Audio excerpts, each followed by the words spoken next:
चांदपुर गांव में 3 पक्की सहेलियां संजना, आराध्या और आयुषी रहती थी।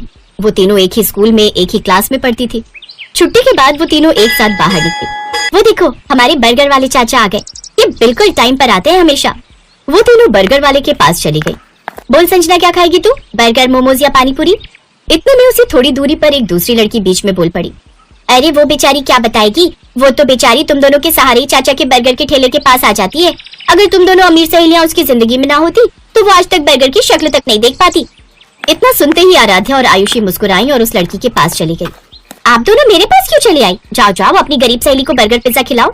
उसके इतना बोलते ही आराध्या और आयुषी ने उस लड़की को मारना शुरू कर दिया। उन दोनों लड़कियों को रोकते रहे लेकिन वो लड़कियां नहीं रुकी और उसे मारती रही। तूने ही कहा था ना कि हम दोनों बहुत अमीर हैं। ये ले पैसे, अपना इलाज करा लेना, उम्मीद से ज्यादा ही पैसे हैं। आज के बाद हमारी सहेली के खिलाफ किसी ने जरा सा भी कुछ कहा तो उसका अंजाम इससे भी खौफनाक होगा। चल संजना, अब घर चलते हैं। वो तीनों सहेलियां वहां से चली गई। तभी चाचा ने उस लड़की से कहा, बिटिया, मुझे लगता है कि आज के बाद आप किसी भी गरीब का मजाक नहीं उड़ाओगी। तो इस तरह से उन तीनों की दोस्ती के चर्चे पूरे स्कूल में थे। संजना गरीब जरूर थी लेकिन आयुषी और आराध्या उसे इस बात का कभी भी मलाल नहीं होने देती थी। रास्ते में, मैं कितनी खुशनसीब हूँ कि मुझे तुम दोनों जैसी सहेलियां मिली। तुम दोनों इतनी ज्यादा अमीर हो, तुम दोनों के पिताजी की खुद की कंपनियां चलती हैं, फिर भी तुम दोनों मुझसे कितना प्यार करती हो। तुम दोनों को तो किसी बड़े अमीरों वाले स्कूल में पढ़ना चाहिए। अगर आगे से खुद को गरीब कहा तो मैं तेरा भी वही हाल करूंगी जो उस लड़की का किया था। तो इस तरह से उन तीनों की दोस्ती चलती रही। दिन बीतते गए और एक दिन संजना के गांव में बहुत भयंकर बाढ़ आ गई। 2-3 दिन संजना स्कूल नहीं आई। एक रोज छुट्टी के समय, आयुषी 3 दिन हो गए संजना स्कूल नहीं आई, चल उसके गांव चलते हैं, कहीं बारिश की वजह से बुखार तो नहीं आ गया। वो दोनों पैदल संजना के गांव की तरफ निकल पड़ी। जैसे ही दोनों संजना के गांव के पास पहुंची वैसे ही कुछ पुलिस वालों ने दोनों को रोक लिया। कहाँ जा रही हो तुम दोनों? इस गांव में मेरी सहेली रहती है। अब इस गांव में कोई नहीं रहता। 2 दिन पहले इस गांव में भयंकर बाढ़ आई थी जिससे सारे घर बह गए। बहुत सारे लोगों की तो जाने तक चली गई। जो बच गए वो किसी तरह अपनी जान बचाकर भाग गए। ये सुनकर आराध्या और आयुषी को झटका लगा। पता नहीं बेचारी कहाँ होगी, पता नहीं जिंदा भी होगी या नहीं। ऐसा मत बोल आयुषी, हम जल्द ही उसे ढूंढ निकालेंगे। उन दोनों ने संजना को ढूंढने की खूब कोशिश की पर वो नहीं मिली। उन दोनों ने संजना के बारे में अपने अपने पिता को भी बताया। उनके पिता ने पुलिस की मदद ली पर कुछ नहीं पता चला संजना के बारे में। फिर एक रोज स्कूल की तरफ से कहीं टूर जाने वाला था। बच्चों, इस क्लास के सभी लोगों का इस स्कूल में आखिरी साल है। इसके बाद आप सभी कॉलेज में चले जाओगे, तो इस साल को यादगार बनाने के लिए हम सभी टूर पर जाएंगे, वो भी उत्तराखंड की वादियों में। सभी बच्चे खुश हुए लेकिन आराध्या का मन नहीं था जाने का। आराध्या चलते हैं ना, हमारा मूड भी थोड़ा बहल जाएगा। आयुषी की जिद करने पर आराध्या मान गई। दोनों ने टूर वाली बात अपने पापा को बताई। तुम लोग इतनी दूर टूर पर जाओ, मैं तुम्हें नहीं रोकूंगा, पर तुम दोनों स्कूल बस में नहीं बल्कि अपनी कार से जाओगी। पंकज हर वक्त तुम दोनों के साथ रहेगा। आयुषी, मैंने आपके डैड से भी बात कर ली है, तुम दोनों मेरी ही कार से जाओगी। Okay okay uncle. अगले दिन वो लोग उत्तराखंड पहुंच गए। आयुषी, उस लड़की को देख, वो जो बकरी चरा रही है, ये तो अपनी संजना जैसी लग रही है। वो दोनों उसी लड़की के पास पहुंच गई। वो कोई और नहीं, संजना ही थी। संजना ने उन दोनों को देखा, तीनों का गला भर आया। तीनों बहुत कुछ बोलना चाह रही थी पर आवाज ही नहीं निकल रही थी। पता है, हमने तुझे कहाँ कहाँ नहीं ढूंढा, अचानक से गायब हो गई तू। सब कुछ बताऊंगी, आओ यही पास में मेरा घर है, चलोगी नहीं? क्यों नहीं चलेंगे? हाँ चल चले। तीनों कार में बैठकर संजना के घर पहुंच गए। उसका घर कुछ खास अच्छा नहीं था। संजना के माता पिता ने खिड़की से ही उस कार को बाहर देख लिया और वो डर गए। ये इतनी बड़ी कार तो हमारे घर की तरफ आ रही है, कहीं ये लोग बैंक की तरफ से तो नहीं आए हैं? इनका आना तो बनता ही है। अगर हम टाइम पर लोन जमा कर देते तो ये लोग नहीं आते। अब ये लोग हमारे घर का सारा सामान उठा कर ले जाएंगे। संजना के पिता ये सब कुछ सोच ही रहे थे कि तभी आयुषी और आराध्या उनके घर आ गई। संजना भी साथ में थी। ये सब देखकर वो दोनों हैरान हो गए। आराध्या, आयुषी बेटा, आप दोनों यहाँ इतनी दूर? चाचा, ऊपर वाले ने आखिरकार आप लोगों से मिलवा ही दिया। आप लोग तो बिना बताए गायब हो गए। पता है, पापा भी आप लोगों को खूब ढूंढते रहे पर आप लोग मिले ही नहीं। क्या बताऊं बेटिया, उस भयंकर बाढ़ ने तो हमारे पूरे गांव को ही उजाड़ कर रख दिया। बहुत लोग मारे गए। किसी तरह अपनी जान बचाकर हम लोग भागे। महीनों लग गए रुकने का सहारा ढूंढते ढूंढते। फिर यहाँ उत्तराखंड में एक दोस्त ने मेरी एक पेट्रोल पंप पर नौकरी लगवा दी। फिर लोन लेकर हमने ये छोटी सी झोपड़ी बना ली है। शकुंतला, मुझे तो यकीन ही नहीं हो रहा है कि जो मैं देख रहा हूँ वो सच है या कोई सपना। सही कहा आपने। ये दोनों बहुत बड़े घर की बेटियां हैं, फिर भी हमारी संजना से इन्होंने आज तक दोस्ती नहीं तोड़ी। अगर पूरा देश ऐसा ही हो जाए तो ये देश फिर से महान बन जाएगा। अम्मा, तुम तो जानती हो कि ये दोनों मेरी बचपन की सहेलियां हैं। हम तीनों को पूरा स्कूल जानता था। एक बार तो मुझे किसी ने गरीब कह दिया तो इन दोनों ने उसकी खोपड़ी फोड़ दी। तुम तीनों की दोस्ती देखकर तो मुझे अपना पुराना भारत याद आ गया। अच्छा, तुम तीनों गप्पे मारो, मैं सबके लिए चाय बनाकर लाती हूँ। अरे नहीं अम्मा, आप तो मुझे पाप चढ़ा देंगी। मैं भी चाय बनाकर लाती हूँ, तुम दोनों यहीं बैठो। अम्मा जी, आप दोनों बैठो, आज हम तीनों मिलकर चाय बनाएंगे, फिर आप बताना कि चाय कैसी है। हाँ माँ जी, हम तीनों बेटियों के होते हुए भला आप क्यों चाय बनाएंगी? तो इस तरह संजना, आयुषी और आराध्या किचन में चाय बनाने चली गई। धीरे धीरे शाम हो गई। तो ठीक है संजना, हम दोनों ने अब तुम्हारा घर तो देख ही लिया है, अब हम दोनों आते रहेंगे। मेरा मन तो बहुत कर रहा है कि तुम दोनों आज रात यहीं रुक जाओ, पर चाहकर भी मैं तुम दोनों को अपने घर में नहीं रोक सकती। ना ही मेरे घर में बेड है और ना ही अच्छा बिस्तर, जमीन पर गद्दा बिछाकर सोना होगा। तभी उसकी माँ ने कहा, अरे बेटा, रात होने वाली है, इतनी रात में कहाँ जाओगी? क्यों संजना, मैंने सही कहा ना? अब संजना को मजबूरी में हाँ कहना पड़ा। तभी उन दोनों ने अपने अपने पिता को फोन कर दिया। पापा, यहाँ हमें संजना मिल गई, लेकिन वो लोग जिद कर रहे हैं कि आज रात रुक जाओ, तो क्या मैं रुक सकती हूँ? ठीक है, रुक जाओ। मैं तुम्हारे प्रिंसिपल और पंकज से बात कर लेता हूँ। कल मैं भी आ रहा हूँ संजना बिटिया से मिलने। अगले दिन आराध्या के पिता भी आ गए। अरे आप दूसरे के पेट्रोल पंप पर काम करना बंद कर दीजिए।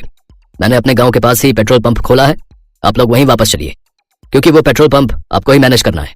तो कुछ महीने बाद वो लोग अपने पुराने गांव वापस आ गए। संजना के पिता पेट्रोल पंप के मैनेजर बन गए, तो संजना की गरीबी भी खत्म हो गई और वो सब खुशी खुशी रहने लगे।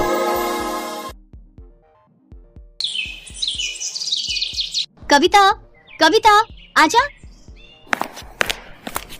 अरे काजल, तुम? हाँ आजा, मैं कॉलेज ही जा रही हूँ, चल आजा, साथ चलते हैं। काजल के बार बार कहने पर कविता उसकी कार में बैठ गई।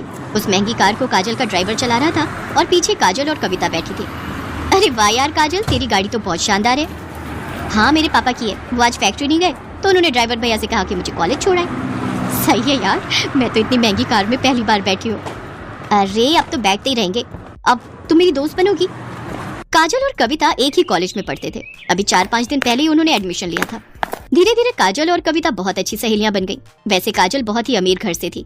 उसके पापा राजीव सिंह कई फैक्ट्रियों के मालिक थे, जबकि कविता बहुत ही साधारण घर से थी। उसके पिता एक छोटे किसान थे, मगर फिर भी उन्होंने पाई पाई जोड़कर कविता का एडमिशन शहर के सबसे अच्छे कॉलेज में कराया था। काजल की अच्छी बात ये थी कि उसे अपनी अमीरी पर घमंड बिल्कुल नहीं था। फिर एक दिन, कविता जरा सुनना। हाँ क्या हुआ, बता। देखना ये घड़ी कैसी लग रही है। अरे वाह, ये तो बहुत प्यारी है।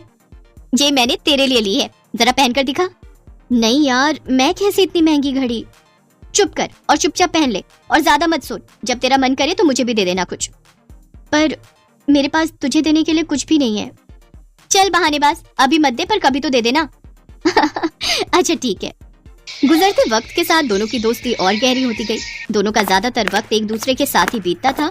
और फिर एक दिन, कविता, ये लड़का कौन है यार? इससे पहले तो कभी नहीं देखा इसे। कौन? वो हैंडसम? सच में बड़ा कूल दिखता है यार। उनका नाम आकाश है और वो हमारे सीनियर है पगली। तो क्या हुआ? ओए जरा कंट्रोल में। मैंने सुना है कि बड़ा ब्रह्मचारी टाइप लड़का है। कॉलेज की सारी लड़कियां उस पर फिदा हैं, पर वो किसी को घास नहीं डालता। अच्छा, तो तू देख, अब इसकी तपस्या तो काजल नाम की ये अप्सरा ही भंग करेगी। हट बेशर्म कहीं की। आकाश पर काजल का दिल आ गया था। शुरू में उन दोनों में हाय हेलो हुई और फिर धीरे धीरे उनमें प्यार भी हो गया। काजल को उसका प्यार मिला तो कविता बहुत खुश हुई। लेकिन फिर एक दिन, काजल, फाइनल रिजल्ट आते ही मैं यूएस चला जाऊंगा। यूएस? पर क्यों? वहाँ मेरी प्लेसमेंट हो गई है और जिस कंपनी ने मुझे हायर किया है वो चाहती है कि मैं पहले यूएस में उनके हेडक्वार्टर में 1 साल काम करूं और सीखूं, और फिर वो मुझे इंडिया वापस भेजेंगे। पर मैं 1 साल कैसे रहूंगी तुम्हारे बिना? कहते हैं सब्र का फल मीठा होता है पगली। अरे तू कब आई? जब तुम दोनों आशिकी फरमा रहे थे। सुन, जाने दे आकाश को, वो वहां नहीं जाएंगे तो जॉब कैसे लेंगे? क्यों, मैंने सही कहा ना? बिल्कुल सही। काजल, बस 1 साल दे दे मुझे, फिर मैं तुम्हारे पापा से तुम्हारा हाथ मांगने आऊंगा। ठीक 1 महीने बाद आकाश काजल से विदा लेकर विदेश चला गया। काजल उसे याद करती और हसीन सपने बुनती, लेकिन होनी को तो कुछ और ही मंजूर था। अचानक काजल ने कॉलेज आना बंद कर दिया। उसका फोन भी बंद आ रहा था। कविता को उसकी चिंता होने लगी, तो एक दिन वो काजल के घर ही पहुंच गई। वहाँ उसका सामना काजल के पिता राजीव सिंह से हुआ। कौन हो तुम और क्या चाहिए? जी मैं वो काजल की दोस्त हूँ, उसे कुछ नोट्स देने आई थी। नोट्स? उन पर नहीं है, अब हो गई काजल की पढ़ाई। पर अभी कैसे? अभी तो लास्ट सेमेस्टर बाकी है ना अंकल। कह दिया ना तो कह दिया, चली जाओ यहाँ से और दोबारा कभी मत आना। कविता को कुछ समझ नहीं आ रहा था। वो उदास होकर वहां से जाने लगी, लेकिन घर के बाहर निकलते ही उसकी तरफ एक कागज की बॉल गिरी। कविता ने उस कागज को खोलकर देखा तो लिखावट काजल की थी। मुझे बचा ली कविता, प्लीज। कविता को समझ आ गया था कि कुछ तो गड़बड़ जरूर है, लेकिन उस वक्त वो चुपचाप वहां से चली गई। फिर अगले दिन एक औरत घूंघट ओढ़े और हाथ में झाड़ू लिए काजल के घर में दाखिल हुई। किसी ने उसे अंदर आने से नहीं रोका। असल में घूंघट के अंदर कविता थी, जो काजल के घर में काम करने वाली बाई बनकर आई थी। घर में आते ही उसने काजल को ढूंढना शुरू कर दिया और जैसे तैसे वो काजल के कमरे तक पहुंची गई। लेकिन कमरे का नजारा देखकर कविता हैरान रह गई। काजल का मुंह और हाथ पैर बंधे हुए थे। काजल, ये सब क्या है? किसने किया ये? कविता तू आ गई, भगवान का शुक्र है। कविता, मेरे पापा ने मेरा सौदा कर दिया है। तू तो जानती है ना कि मैं और आकाश एक दूसरे से कितना प्यार करते हैं, पर मेरे पापा अपने बिजनेस पार्टनर से मेरी शादी कराना चाहते हैं। वो 55 साल का बुढ़ा है। उसने अपनी पहली पत्नी को मार दिया था और वो मुझे भी मार देगा। हैं? पर तेरे पापा वो ऐसा कैसे कर सकते हैं तेरे साथ? उन्होंने उस बुढ़े से बहुत बड़ा लोन लिया था जिसे वो चुका नहीं पाए, और पैसों के बदले अब वो मुझे सौंपने वाले उस बुढ़े को। इतना कहकर काजल फूट फूट कर रोने लगी, लेकिन कविता तैयार थी अपनी सहेली को इस मुसीबत से निकालने के लिए। उसने तुरंत दिमाग दौड़ाया और अपनी साड़ी उतारकर काजल को पहना दी और खुद काजल के कपड़े पहनकर उसकी जगह बैठ गई। फिर कविता की जगह काजल आराम से घर से बाहर निकल गई। फिर कुछ देर के बाद, कौन है? अरे कमिश्नर साहब, आप यहाँ? क्या हुआ? क्या बात है? मुझे आपके घर की तलाशी लेनी है। पर तलाशी क्यों? क्योंकि मुझे खबर मिली है कि आपने यहाँ किसी लड़की को कैद करके रखा है। चला इतना तो कहकर उसने पुलिस कविता कमिश्नर को के ही साथ अपने आए गुस्से पुलिस का वालों ने शिकार घर की बनाया और तलाशी शुरू उसके कर साथ दी मारपीट और कुछ ही की। मिनटों में कविता उनके लेकिन साथ अब खड़ी वो थी। अपना किया उसके चेहरे पर भुगतने वाला चोट के था। कई निशान पुलिस थे। ने फौरन असल में राजीव राजीव को जैसे ही गिरफ्तार कर कविता और लिया। काजल के प्लान का उधर आकाश को जैसे ही इन सब की खबर मिली तो वो भागा भागा यूएस से इंडिया आ गया, और फिर कविता ने एक मंदिर में आकाश और काजल की शादी कराई। थैंक यू कविता, अगर तुम ना होती तो। अरे ऐसे कैसे नहीं होती मैं? मेरी सहेली को जब भी मेरी जरूरत होगी मैं हमेशा उसके साथ खड़ी रहूंगी।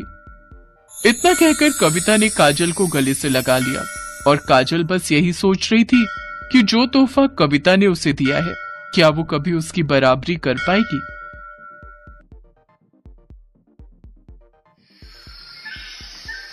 दीपक एक अनाथ लड़का था। एक बड़े स्कूल में सफाई का काम करने वाले दीनू को वो एक कचरे के ढेर के पास लावारिस हालत में मिला था। दीनू ने शादी नहीं की थी, उसने ही दीपक को पाल पोस कर बड़ा किया। दीनू ने स्कूल के प्रिंसिपल से सिफारिश करके दीपक को क्लास में सीट दिलवा दी ताकि दीपक पढ़ लिख कर बड़ा आदमी बन सके। दीपक अब 9वीं कक्षा में आ गया था और उसके एग्जाम आने वाले थे। दीपक पढ़ने में अच्छा था, उसे अच्छे नंबर लाकर पास होना था, इसलिए दीनू के सो जाने के बाद दीपक रात में स्ट्रीट लैंप से आने वाली रोशनी में पढ़ाई करता था। दीपक की ही क्लास में स्कूल के ट्रस्टी मिस्टर मेहता का बेटा अर्जुन भी पढ़ता था। अर्जुन दीपक से बहुत चिढ़ता था। ट्रस्टी का बेटा है, इसी डर से कुछ टीचर ना चाहते हुए भी अर्जुन की झूठी तारीफ करते थे का बेटा और है, दीपक को और नीचा प्रिंसिपल दिखाने मैम में ने अर्जुन हमें का साथ पहले ही देते ऑर्डर थे। दिया हुआ है कि हमें अर्जुन सर के बताइए, साथ बहुत ये अच्छे रेस से किसने पेश जीती आना है? है। आप तो और अच्छे फिर से अगर जानते हैं हम ना ऐसा विनर नहीं कौन है। करेंगे तो हमारी नौकरी पर बात आ तुम इस जाएगी। रेस में हार चुके हो। पर कब तक हम अर्जुन ये तुमसे अत्याचार पहले सहन ही करते उस लाइन में रहेंगे? पहुंच गया था। दीपक एक अनाथ गरीब देखा, स्टूडेंट है। मैं हमेशा दीनू जीतूंगा, काका ने उसे मुझे अपने कोई नहीं बेटे हरा की सकता। तरह पाल पोस कर बड़ा दीपक किया है। मायूस होकर क्लास और में आ यहाँ जाता पढ़ा है। रहे हैं सर, ताकि दीपक कब बड़ा तक हम होकर अर्जुन से अपने डर कर पैरों उसे पर झूठा खड़ा हो विनर सके। बनाते रहेंगे? पर अर्जुन मिस जैसे नैना, बच्चे दीपक जैसे होनहार बच्चों को आगे नहीं बढ़ने देते। फिलहाल तो हम कुछ नहीं कर सकते मिस नैना, हमें सब कुछ वक्त पर छोड़ देना चाहिए। एक दिन दूसरे स्कूल के टीचर प्रिंसिपल के साथ सब बच्चों को मिलने आए और वो दीपक की क्लास में गए। उन्होंने मैंने इसके सब बारे में पढ़ा बच्चों है। से कंप्यूटर सर, के अर्जुन कुछ इस सवाल प्रश्न का उत्तर पूछे। जानता है। अर्जुन इस पर प्रश्न का उत्तर सबसे तुम दो। पहले दीपक सर, ही मुझे हाथ इस प्रश्न खड़ा का उत्तर करता नहीं था। आता। प्रिंसिपल मैंने इसके ने बारे में नहीं दूसरे पढ़ा। स्कूल के टीचर से सर, कहा। मुझे पता है। अरे क्या नहीं मैं उत्तर सर, दूं? इसे कोई उत्तर हाँ बेटा, नहीं तुम आता उत्तर दो। होगा। इसके घर दीपक का तो उत्तर सही कंप्यूटर था। ही नहीं दूसरे है। स्कूल ये के हमारे टीचर के स्कूल साथ की साथ सफाई स्कूल के कर्मचारी सभी का बच्चे बेटा है। दीपक के लिए इसने तालियां बहुत बजाते जिद की हैं। तो प्रिंसिपल सर हमने बिल्कुल इस चुप अनाथ थे। बच्चे पर अर्जुन इस मेहरबानी बात में करके अपना स्कूल अपमान में समझता सीट है दे दी। और दीपक से बदला लेने नहीं की सर, योजना बनाता मुझे है। सचमुच इस मुझे प्रश्न इस का दीपक का उत्तर कुछ आता करना ही है। होगा और मुझे पता है ये स्कूल से कैसे निकलेगा। दीपक की परीक्षा आने वाली थी। वो परीक्षा के लिए बहुत मेहनत कर रहा था। अर्जुन स्कूल के गार्ड को धमकाकर अगले दिन होने वाली परीक्षा का पेपर चुरा लेता है और दीपक के स्कूल बैग में रख देता है और जाकर प्रिंसिपल सर को भड़का देता है। आइए सर, मैंने अपनी आंखों से दीपक को कल होने वाले एग्जाम पेपर की चोरी करते देखा है। अगर आपको यकीन नहीं हो रहा तो आप गार्ड से भी पूछ सकते हैं। गार्ड से पूछने की जरूरत नहीं है, अभी हम दीपक का बैग चेक कर लेते हैं। अर्जुन तो पहले ही दीपक के बैग में एग्जाम के पेपर रख चुका था। दीपक के बैग में एग्जाम पेपर मिल जाता है। सर मुझे नहीं पता ये पेपर मेरे बैग में कैसे आया, मैं इसके बारे में कुछ भी नहीं जानता, मेरा विश्वास कीजिए सर। जाकर दीनू को बुला कर लाओ। हमें इस दीपक जैसे स्टूडेंट को अपने स्कूल में एक सेकंड भी नहीं रखना। अगर ये इस स्कूल में रहा तो हमारे और भी बच्चे चोर बन सकते हैं।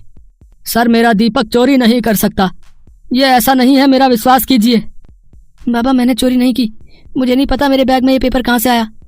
मैं कुछ नहीं सुनूंगा। मैंने तुम पर तरस खाकर कि चलो अनाथ बच्चा पढ़ लिख जाएगा इसलिए स्कूल में एडमिशन दिया, पर दीनू शायद इस बच्चे में संस्कार नहीं आ पाए। आखिर है तो अनाथ ही, और तुम भी तो मामूली सफाई वाले हो। हमें सब पता है ये गरीब बच्चे चोर ही बनते हैं। बड़े स्कूल में पढ़ने की इनकी औकात नहीं है, इसे ले जाओ यहाँ से, वरना मैं पुलिस को बुला लूंगा। दीनू रोता हुआ दीपक को ले जाने लगता है। अर्जुन अपनी मक्कारी पर बहुत खुश था। प्रिंसिपल अपने ऑफिस में आ जाते हैं। तभी वहाँ मिस नैना आती हैं। उनके साथ स्कूल के ट्रस्टी यानी कि अर्जुन के पिता भी ऑफिस में एंट्री करते हैं। सर आपको पता भी है आपका बेटा अर्जुन अंधकार के रास्ते पर जा रहा है। आज उसने दीपक जैसे एक होनहार बच्चे पर चोरी का झूठा इल्जाम लगा दिया। मैं चाहती तो अर्जुन को चोरी करते समय भी रंगे हाथों पकड़ सकती थी, पर शायद ये छूट जाता, क्योंकि उसे घमंड है कि वो स्कूल के ट्रस्टी का बेटा है। मैंने उसे चोरी करते हुए सारी रिकॉर्डिंग अपने फोन में कर ली। ये देखिए मिस्टर मेहता, आपका बेटा स्कूल में एग्जाम पेपर चोरी कर रहा है।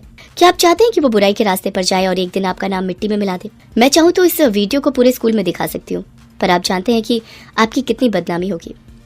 आई एम सॉरी मिस नैना, मैं बिल्कुल नहीं जानता था कि मेरा बेटा मेरे नाम का इतना फायदा उठा रहा है। मुझे किसी ने कोई खबर नहीं दी। आप कृपया करके इस वीडियो को किसी को भी ना दिखाएं, नहीं तो मेरे बेटे का भविष्य खराब हो जाएगा। अर्जुन के पिता बहुत दुखी होते हैं। अर्जुन ऑफिस में आता है। वीडियो देखकर वो घबरा जाता है। पापा मुझसे गलती हो गई, मैं सिर्फ दीपक से बदला लेना चाहता था। पापा मुझे माफ कर दो।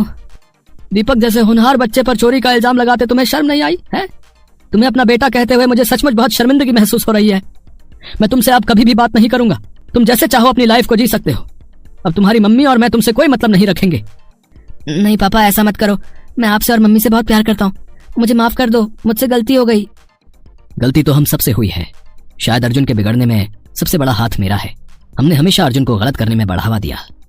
पापा मुझे बस एक बार माफ कर दो। अगर माफी मांगनी है तो मिस नैना और दीपक से मांगो, अब वही तुम्हें माफ कर सकते हैं।